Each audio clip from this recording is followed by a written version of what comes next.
Hello, now I'm not on my land today. I'm doing a report from somewhere else, from the coast, from the beautiful Asturian coast, because I'm talking about my favourite thing about plants at least, which is foraging.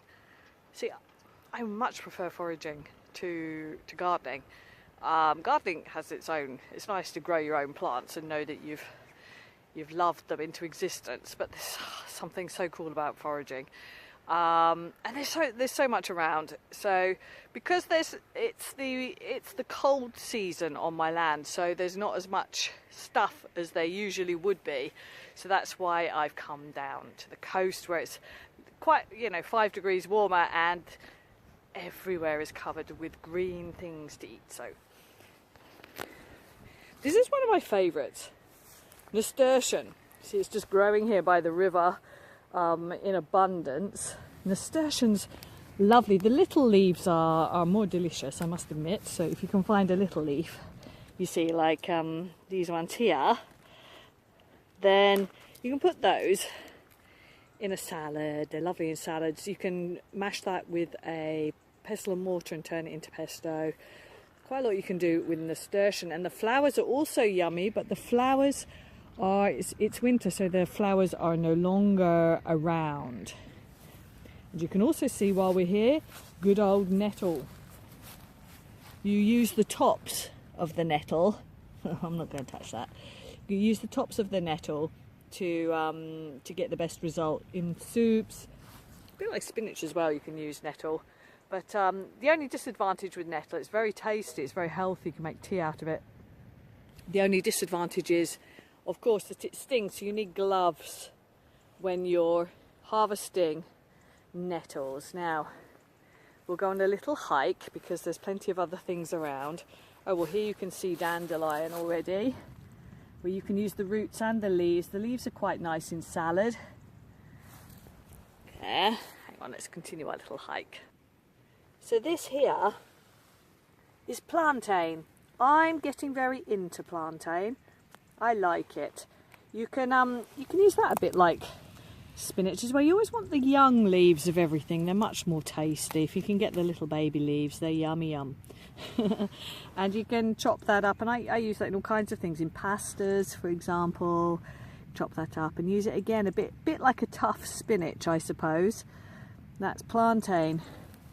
Plantain, there's two kinds of plantain. There's one like this, which is more pointed, and there's another which is more fat and round. And you can really tell with everything, you can tell when it starts to flower. And I'm going to show you there's something flowering just over there. So we're going to have a little look over there. Here we have, this is not flowering. Here we have dock. It's a bit of a miserable dockleaf, that, but I wouldn't eat that one. But just to show you what dock is like. Dockleaf is really tasty, yummy yum. See, I get excited about foraging in a way that I just don't about any other food. But dockleaf, or doo-doo, my neighbour in Turkey showed me. It's a bit underrated in the West, but she showed me how to cook that. Oh, she used to make a risotto with that. It was really good, really good. It's got quite a taste, quite a kind of slightly bitter taste, but it works very well with rice, I can tell you. Now, what have we got over here? I'm sure I saw something over here. No, not yet. Hang on. Where is the next thing? A little hike. See, we'll come to the sea in a moment.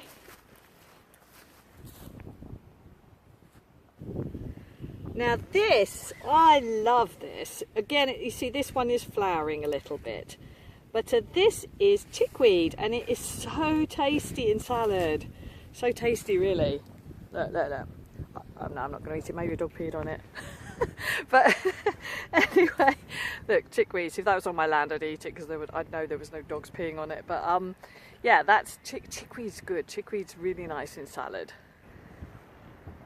Now here we are at the coastline. You can see the sea there. So lovely and brilliant. This is a staple, a forager's staple, I'd say. You've got to know that. Mallow. Mallow, just like spinach, you can use it, dice it up, use it in omelettes. I mean, yeah, just like spinach, you can dice it up with garlic. Very healthy, full of vitamin C, and iron. That's mallow. See how many things we've seen just in this tiny little area, you know, just from here to here. See how many things you can eat? Why am I going to grow this stuff? Why would I bother, you know? Why put all that effort in when you can just find it? It's just nature's giving it to you. Now this one is called, this one with the yellow flowers.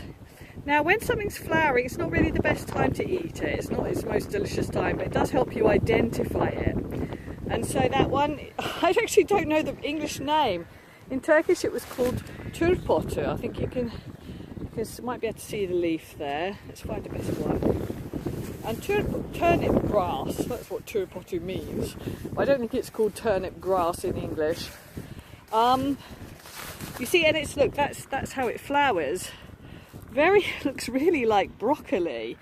It's sort of a cross between spinach and broccoli, and it tastes a bit kale-like actually. It's coming from, I believe it comes from the broccoli family. There we go, that's quite a good example of one. I don't know if you can see that. I don't know what it's called. Again, cook it like kale. Very similar taste, in fact. Let's turn it around. Hopefully you can see it. If I do it like that. At some point the light's going to be right. Yeah, another really delicious plant to forage. See, I don't know how many we've seen in that tiny period of time, but there's a lot to eat.